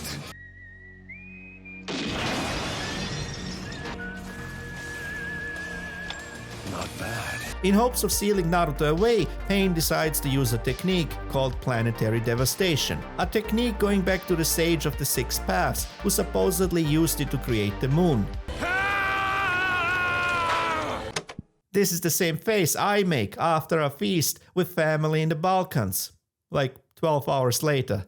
At this point, Naruto is tempted by the Nine Tails to give up and release the seal. With the village destroyed, Hinata dead, and God knows how many more, Naruto has no answer to Pain's question. And so the second part of the key for transformation is revealed. You see, the Fool does represent boundless potential, but the Fool must also learn. If you take a look at tarot cards, for example, you see that the Fool's journey consists of the Fool encountering many characters, mundane and divine, who all end up teaching the Fool a lesson. This time it's his father, Minato, the fourth Hokage. Minato sealed parts of his chakra into Naruto for this very situation. Should Naruto ever be tempted to release the seal? Minato also explains that someone else must be using Pain for his own gains, a masked man that also orchestrated the Nine Tails attack. All this information overwhelms Naruto with feelings. But if you and Pervy Sage don't have a clue about the answer, how am I ever supposed to figure it out? Everyone expects so much of me. I mean, look at me. I'm not smart. I'm not a great ninja. I'm just me. And how's a guy like me supposed to... I'm certain that you'll be able to find the answer, Naruto. The lesson here is simple, but very difficult to apply. Pick up and bear your suffering. Naruto regains control with a newfound confidence and takes down Pain. He uses the chakra rods to pinpoint the real Pain's location, and what he finds is an emaciated, broken husk of a man. It's here that the third and final part of the key for transformation is revealed. Pay attention. And so Naruto pays attention. Who is this man named Nagato and what is driving him? And so Nagato tells his story. Something that was already revealed before is that Nagato was one of Jiraiya's first students. When Jiraiya ended up in the Toad Realm, the Great Toad, who is very old and very wise, also very senile during certain hours of the day, prophesied that Jiraiya will find and train the Child of Prophecy, considered to be the reincarnation of the Sage of the Six Paths. Technically, there are two children of prophecy, as they are the reincarnation of the Sage's two sons, but that's only revealed in the final arc, and Jiraiya does not know this, and so Jiraiya's actions will determine the fate of the Shinobi world. Because depending on who he chooses as his disciple, it will either bring salvation or destruction. During the Second Great Shinobi World War, Jiraiya took care of 3 war orphans in the Hidden Rain: Nagato, Yahiko, and Konan. He trains them to become shinobi. I mean, it was the better of the two options, one coming from Orochimaru. These kids, shall I kill them? We've seen so many war orphans. It's always so pitiful. Nagato's parents were killed by Hidden Leaf shinobi during the war, and once Nagato awakened the Rinnegan, Jiraiya was convinced this must be the Child of Prophecy. That's why Jiraiya smiled in his last moments, having finally found the actual Child of Prophecy. Jiraiya put his hope for a better world in Naruto. After becoming strong shinobi, Jiraiya returned to the Hidden Leaf. The 3 created the Akatsuki with Yahiko as their spokesperson, and soon enough they gained many followers, preaching peaceful means to end the cycle of hatred. But of course, it didn't take long until others took notice, including Danzo, who used a false flag operation to frame the Akatsuki as terrorists. Hanzo, the leader of the Hidden Rain, didn't need much convincing because he was already feeling threatened by Yahiko. Hanzo's men kidnapped Konan and demanded that Nagato kills Yahiko. Instead, Yahiko sacrificed himself. This basically broke Nagato, who summoned the Gedo statue. Don't worry, we'll get to this thing in the endgame. It impaled Nagato, giving him additional powers and access to the chakra receivers. This is how Pain was born, as explained by Nagato to Naruto. And then something interesting happens. Naruto uses the key for transformation. He tells the truth, he bears his suffering, and he pays attention. Well then, I'm gonna break that curse one day. If there's truly such a thing as peace in this world, then somehow I'll find it. I'll never stop looking. These words reach Nagato, triggering yet again the positive feedback loop. It's here that Nagato realizes these are his own words. Naruto was inspired by Jiraiya's first novel based on Jiraiya's own adventures and his quest for peace. Jiraiya may have named the hero Naruto in a moment of whimsy, but the words his hero speaks are Nagato's, as he simply incorporated what Nagato told Jiraiya. In this moment, Nagato sees in Naruto what he would have become had he not betrayed his ideals. I love this midpoint. I keep stressing the midpoints because they're incredibly important and potent. It's not just that Hinata and Nagato change. This one is so well done that even our two-dimensional character changes. Well, he gets wiser. Naruto changes from a steadfast fool to a steadfast fool with a bit of wisdom. Because this key for transformation is what is going to change the world of Shinobi. The stakes are raised with Nagato's final act of redemption. He uses the Rinnegan's ultimate ability to sacrifice himself and revive everyone he killed so far, including Kakashi. Nagato puts his faith in Naruto for a better future. Having now lost his strongest pawn, Madara will accelerate his plans, including his plans for Sasuke. And so while Naruto is celebrated as the hero who saved the village, worse threats loom on the horizon.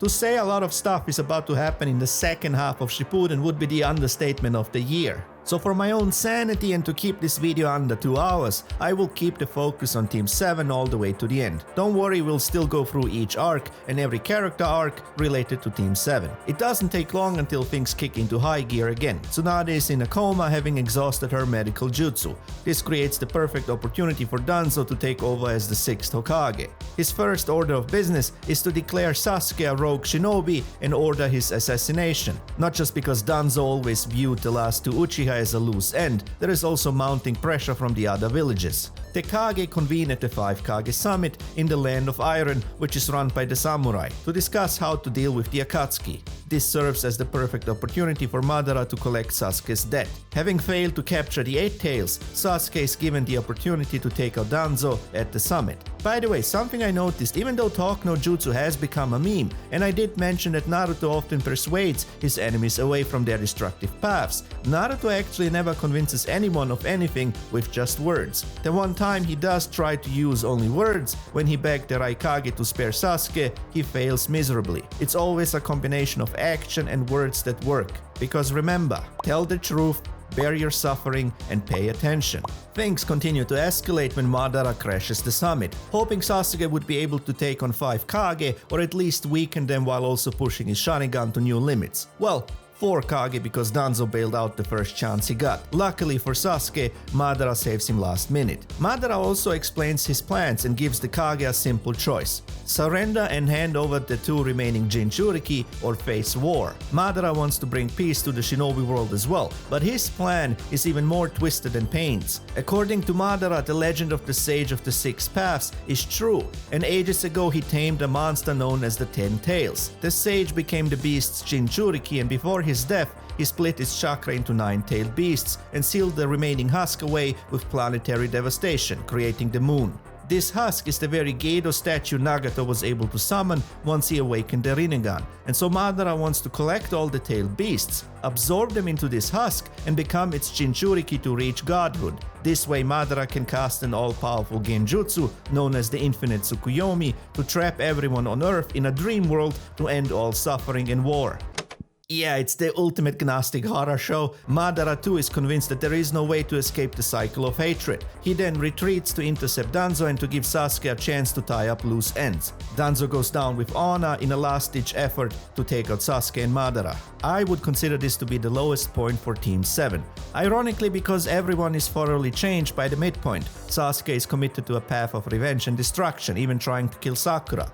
Sakura too has changed, realizing that Sasuke is not the person she fell in love with anymore. She tries to take out Sasuke. Naruto went from someone with no answers to someone with the ultimate answer. Since the midpoint, Naruto tackles problems by living out the key for transformation. The positive feedback loop is also always active. So as Sasuke vows that he will eventually kill Naruto, Naruto vows yet again to bring Sasuke back home. And so as the Mangekyo Sharingan takes its toll, causing blindness, Madara and Sasuke retreat. Back in Madara's hideout, Sasuke demands Itachi's eyes. I forgot to mention it, but eyes are passed around like a blunt in this universe. I mean, Danzo had a whole collection of them. And so Madara prepares for war with what seems to be a clone army. Yeah, I'll explain this once we get to the final chapter of the video. Joining Madara is also Kabuto, who got some upgrades. By upgrades I mean he injected what was left of Orochimaru into himself like some tweaker. Since Kabuto spent most of his time gathering intel and corpses for Orochimaru, he offers Orochimaru's reanimation jutsu. This is... Kabuto brings back every enemy Team 7 fought so far and some former Kage. Oh, and something I haven't mentioned yet, this jutsu only works by sacrificing a living person. And to make things worse, Madara kills Konan to take the Rinnegan from Nagato's body. At the same time, the Shinobi world forms an alliance with the samurai, creating the allied Shinobi force, consisting of more than 80,000 Shinobi.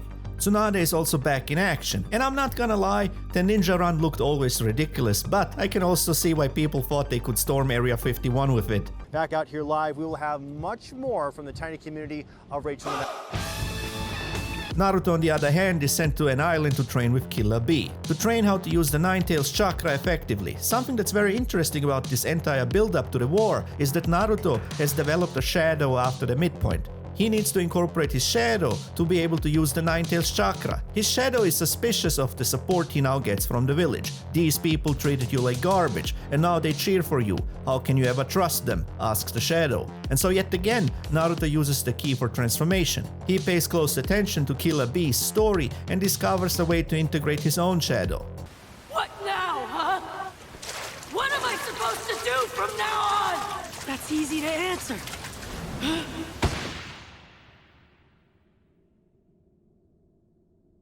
You just need to become me. Now, why does this work? Technically, a three-dimensional character goes on a journey to overcome their flaw. That's what most movies, for example, boil down to.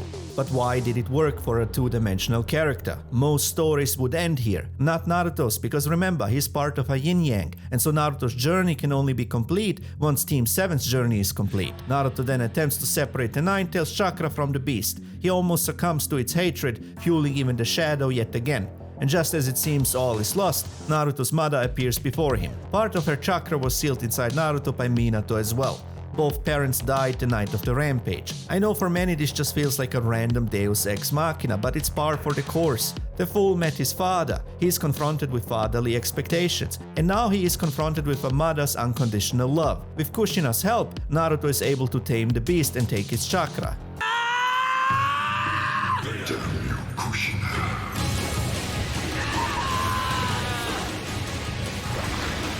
Kushina also reveals all the details surrounding the night of the rampage, confirming yet again that the masked man is responsible for it all. I skipped a bunch of these flashbacks as the story returns a few times to our focal point mentioned in the beginning. If Naruto's journey were a trilogy consisting of 3 movies, this would be much more apparent. The spiral structure is a bit buried here but still present. Naruto is able to tap into the Nine-Tails chakra at will, and he lights up like a candle while doing so. Literally. With his newfound abilities, he's also able to sense negative emotions and immediately discovers Kisame, who was sent by Madara to gather intel on the Shinobi forces. And so the last remaining Akatsuki goes out on his own terms. He lived like a shark, so he dies like a shark. Without hesitation, Naruto joins the war effort and begins to turn the tide. With his shadow clones, he assists every battlefield and is able to weed out the perfectly disguised clones by sensing their negative emotions. The clones had been infiltrating and thinning out the Shinobi forces. They were even able to mimic a person's chakra. At the same time, Sasuke gets accustomed to Itachi's eyes and realizes he's being held prisoner by Madara. Making good on his promise, he goes out to look for Naruto, only to come across a reanimated Itachi. Earlier, a reanimated Nagato and Itachi were sent to take out Naruto, but Itachi managed to free himself from the reanimation jutsu, and is now on his way to take out Kabuto. Sasuke follows him in hopes of getting some answers. Finally, as more of the reanimated enemies and clones get taken out, Kabuto and the Masked Man are forced to play their trump cards. Kabuto deploys his secret weapon. That is Madara Uchiha. Which begs the question of, who is this then? Whoever the Masked Man is, he deploys his secret weapon too. Using the Rinnegan, he recreates Pain's 6 paths with the deceased Jinchuriki he captured. The Kage insists Naruto takes on the Masked Man. They will take care of Madara. And by they, I mean everyone. And when I say everyone, I do mean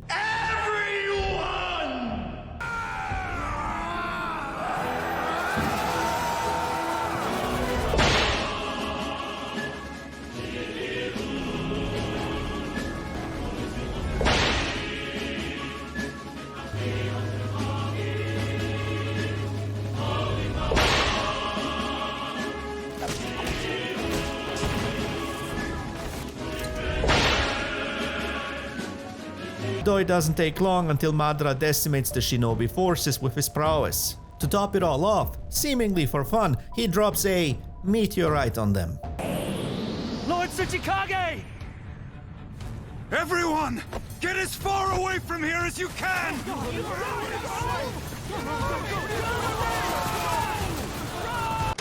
Hold on, I got that wrong. He drops 2 meteorites on them. Just what are you going to do about the second one, Onoki? As the scale of Naruto Shippuden continues to escalate, reaching a cosmic level in the endgame, the time has come to look at how all the elements we discussed so far were building towards this point. They were meant to bind heaven and earth from the get-go.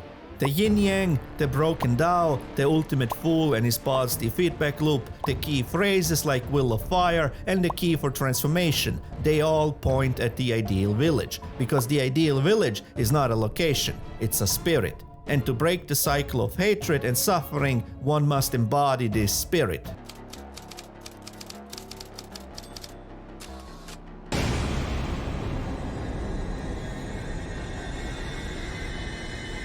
The Masked Man is Obito, Kakashi's former teammate, part of Team Minato, which was led by Naruto's father and consisted of Kakashi, Obito and Rin. With Kakashi being the cold-hearted yin, Obito the foolish yang, and Rin the glue that was meant to bring the two together. Obito was also deeply in love with Rin, but always too shy to confess his feelings. Kakashi inherited his philosophy of what it means to be a shinobi from Obito.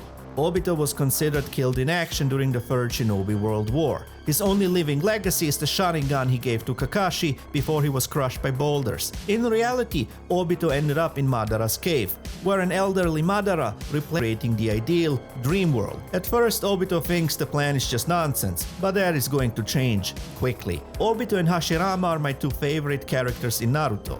Both are fools with a white casting shadow, but where Hashirama incorporated his to reach for the heavens, Obito was consumed by his shadow, and the shadow reaches all the way down to hell. This was Obito's realization, that he is, in fact, in hell. In order to nudge Obito into the right direction, Madara staged Rin's death at the hands of Kakashi, and so Obito snapped. This Madara gained a willing disciple to execute his plans. Nagato was actually supposed to bring back Madara with the Rinnegan, not those killed during Pain's assault. If reality on Earth is hell, then the obvious conclusion is to flee into a dream world. The irony here is that the answer to Obito's despair is part of Sasuke's quest. While Kakashi and Naruto battle Obito, Sasuke and Itachi take out Kabuto. Itachi traps him in an infinite loop with a genjutsu. Only way out for Kabuto is to overcome his own shadow and lay down his arms. Itachi then orders Kabuto to lift the reanimation jutsu. With his final goodbye, Itachi, at long last, tells the truth. Even in his death, Itachi continues to serve the village, explaining that he and Sasuke might have saved their clan if he had spoken the truth. This confuses Sasuke, and in an effort to understand why, he brings back Orochimaru. And it confirms the worst. Somehow Orochimaru returned. Long story short, as long as a piece of Orochimaru's soul resides in someone else via the curse seal, Orochimaru can be brought back. Think of it as the shinobi equivalent of Horcruxes.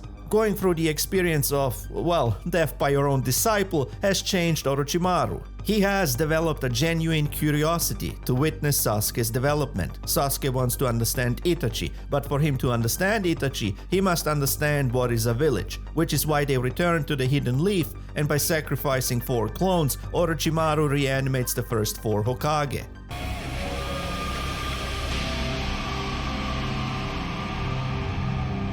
The previous Hokage!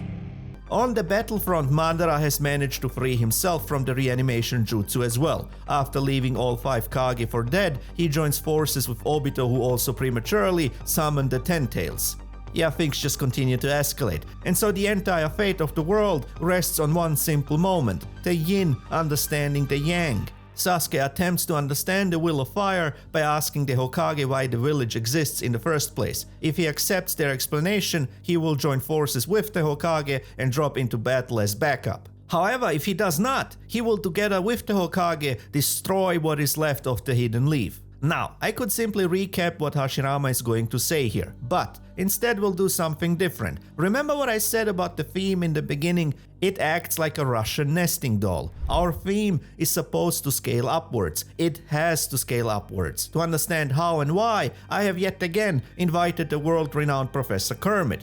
He'll help us understand how the spirit of the 6 paths needs to become an embodied identity. We're at odds with one another about identity, and in order to reduce the tension, we can't merely criticize the suggestions about what identity constitutes that have been brought forward. We have to offer an alternative.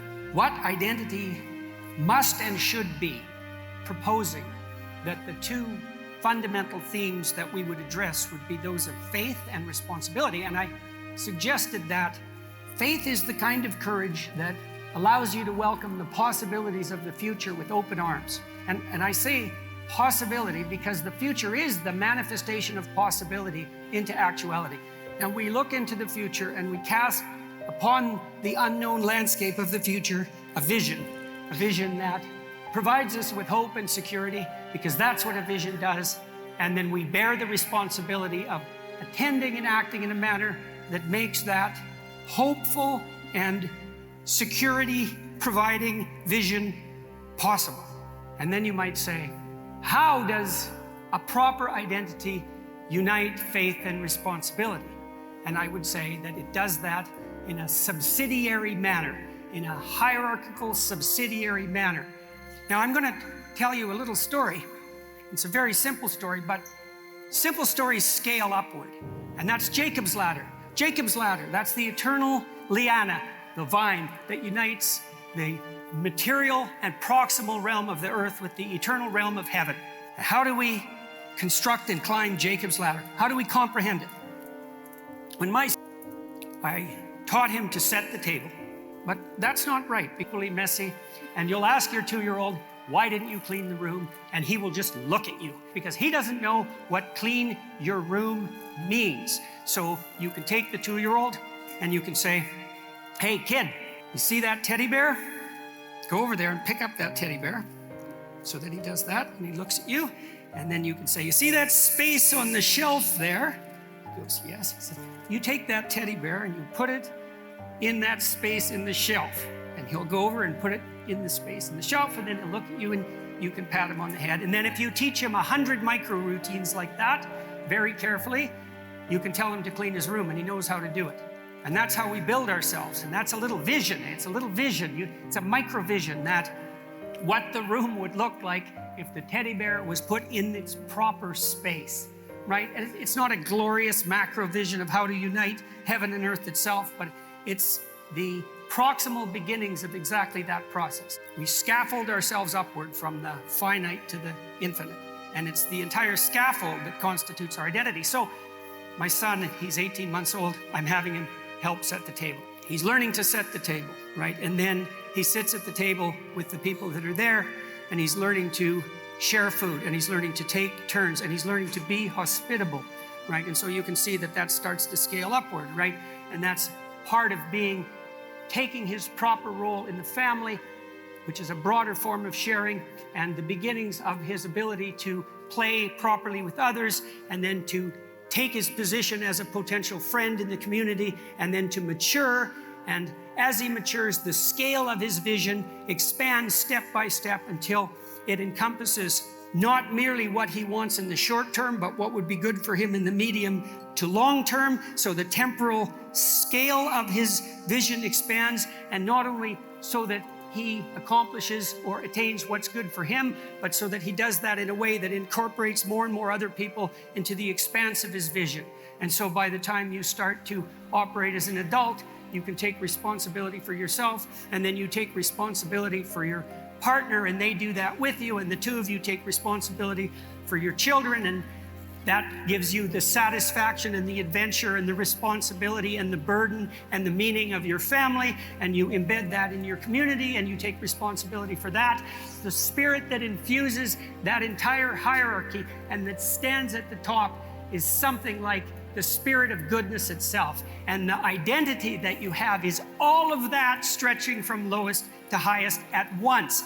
You know, we have so many people in the world who are lost in ways that are almost unimaginable with their absolutely fragmented identities, and they have no meaning in their life. And they have no meaning in their life because, strangely enough, the meaning in your life doesn't emerge as a consequence of your pursuit of your proximal, hedonic, subjective, narrow, purely self-serving goals and drives. There's nothing in that that's nourishing, and it's identical with the instruction in misery.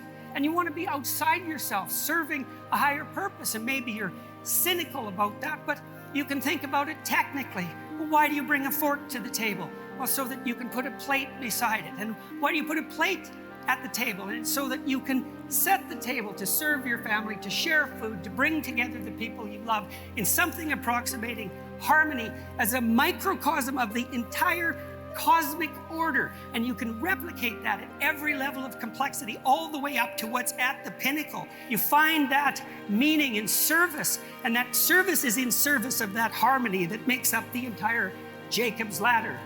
Any attempt to circumvent that responsibility merely brings about some oscillating tension between absolute tyranny and utter slavery, right? As a responsible citizen, bearing the weight of the world on your shoulders, you obviate the necessity for the tyrant and the slave.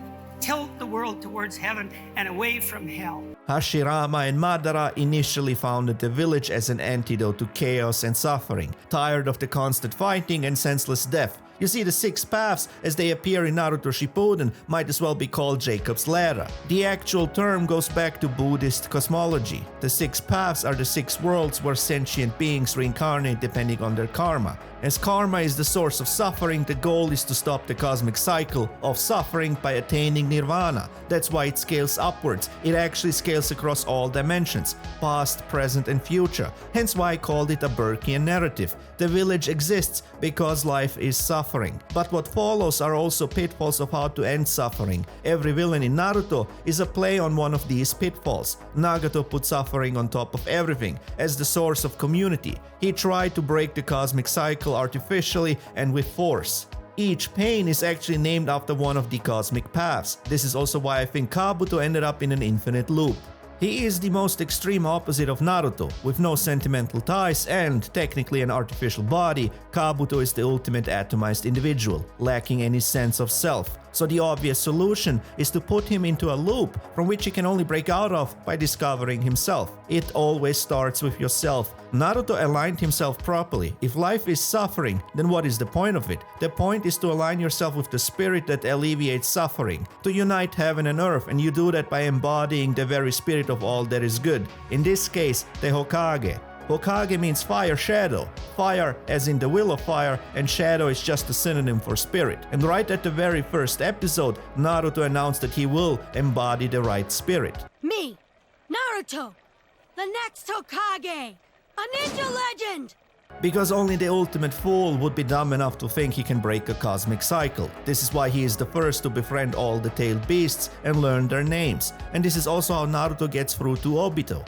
Even after Obito becomes the Ten-Tails Jinchuriki, Obito tried to end suffering by drinking from a poison chalice, but in his past, he too wanted to embody the spirit of the Hokage, to become the Hokage. And like with Nagato, Naruto's actions and words simply remind him of that past. Obito sees a glimmer of the same spirit. And so after a long and difficult journey, the spirit of the Hokage finally reaches Sasuke. He accepts Hashirama's explanation and vows to become the Hokage to honor Itachi.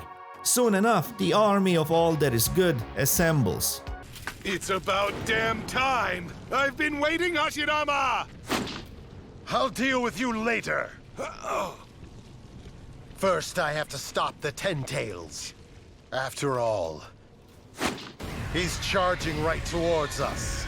Orochimaru saves the 5 Kage, and because Team 7 is now reunited and unified by the spirit of the Hokage, they are able to move heaven and earth by walking the Tao, even overcoming death and decay in various ways. Once Madara betrays Obito to become the Jinchuriki of the Ten-Tails, both Sasuke and Naruto are on the verge of death. It's here that they meet the source of all ninjutsu, Hagoromo, the sage of the 6 paths. They learn that they are the latest reincarnations of his sons, Asura and Indra, Hashirama and Madara being the previous reincarnations. Hagoromo explains that he caused this cycle of hatred by not passing his powers to both his sons. Instead, he only passed it to the Yang, Asura. Intent on not repeating the same mistake, the sage bestows his power and chakra evenly to both. And so when all is lost and the whole world is trapped in a dream, Team 7 stands tall.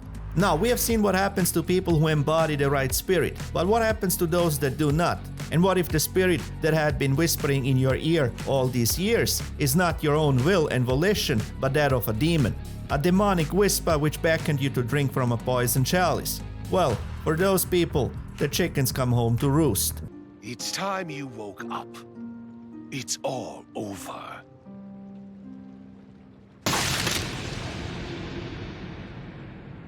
Wrong, Madara. A spirit born from the progenitor of all chakra, Kaguya. She used the infinite Tsukuyomi to raise an army by trapping humans and turning them into the white Zetsu we have seen so far. Her 2 half-human sons, one of which is the sage of the 6 paths, sealed her inside the moon after discovering her plans. A lot of people didn't like this twist, but remember what I said in the beginning about Danzo and Kaguya. They are 2 sides of the same coin. Danzo was the tyrannical father, and Kaguya is the devouring mother. If the entire point of the journey is to embody the spirit of the Hokage, the spirit of the Heavenly Father, then it makes sense that the final villain was guided by the spirit of the devouring mother. Why? Because the villain must always be at least as strong as the hero. And evil scales upwards too, well, downwards rather. Plus it explains Madara's actions. A devouring mother infantilizes everything because of an heightened ability to identify predators, meaning anyone who opposes her must be a predator, including her own sons. And what could be more infantilizing than to retreat into a dream world that devours your life energy? Honestly, we don't get enough female villains. Everyone is familiar with how the masculine manifests evil, but only a few are aware of the ways the feminine brings corruption. Just ask any guy with bad dating habits. Harry, he dated a woman with cluster B personality. Don't make the same mistake. And so the fate of the entire human race rests on the shoulders of Team 7. What will the ultimate fool do? Having ascended to near godhood, the options are limitless. As he unites heaven and earth, he will... It's a new sexy jutsu. Come on, what did you think is gonna happen? The fool never changes.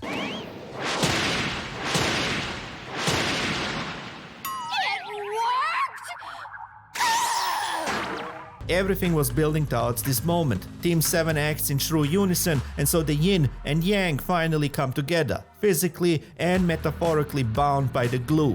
And so since Naruto is the one to break the cosmic cycle, he pays attention to the very source of so much suffering, the one who was secretly instigating events across history.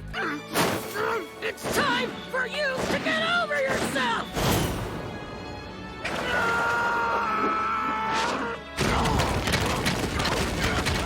In the end, Team 7 returns safely and everyone says their final goodbyes. Only thing left to do before the happily ever after is for Sasuke and Naruto to combine their chakra and release the infinite Tsukuyomi. Easy, right?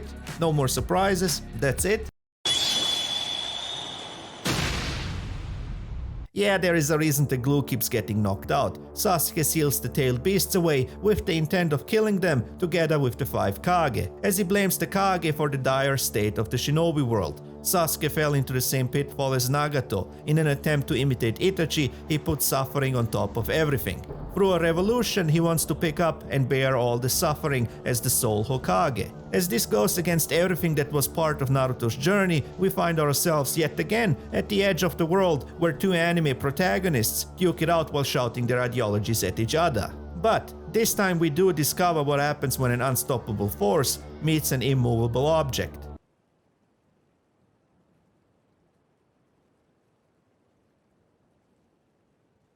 They were never able to form the unison sign voluntarily, so well, now they do. In what seems like their final moments, the ultimate fool finally gets through to the ultimate cynic. Luckily for them, the glue is there to patch them up. And so Team 7 returns home.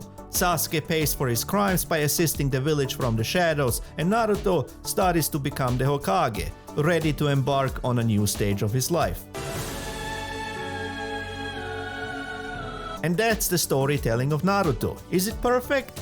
Well, Naruto's journey is a perfect representation of the fool, but the actual storytelling leaves a few things to be desired. The pacing is all over the place, and I think it's because Kishimoto was producing Naruto issues on a weekly basis, and the anime ran for almost 2 decades on a weekly basis, hence why we get revisions that feel like retcons. If you have time for a rewrite, you'd simply go back to match everything, because often writers discover the actual story details through the writing process. Also, in my opinion, the Rinnegan should have stayed an act of divine intervention. Additionally, both Naruto and Naruto Shippuden would benefit greatly from an abridged version. Yamato is also absolutely wasted in the war arc, and instead of seeing another filler episode, I think it would have been best to explore Naruto and Hinata's relationship some more. Because by the time I got to the Infinite Filler arc, I felt like Michael Scott, but Michael Scott as he experiences pain in every language, across all dimensions.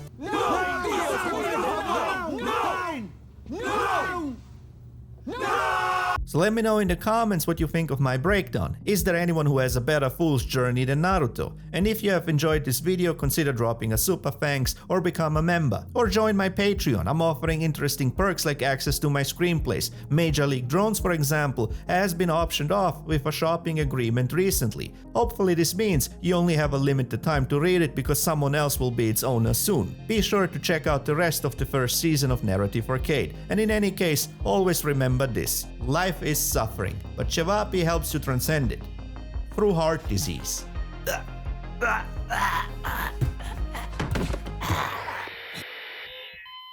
If you're still watching at this point in the video, then you know there is only one thing left to do. Someone needs to disarm that jigsaw trap. Alright, let's do it. Okay, the first one should be fairly easy. 999,999. Yeah, that one is easy. That's just 999,999. Alright, that one was fairly easy, I guess. Alright, let's go to the next one.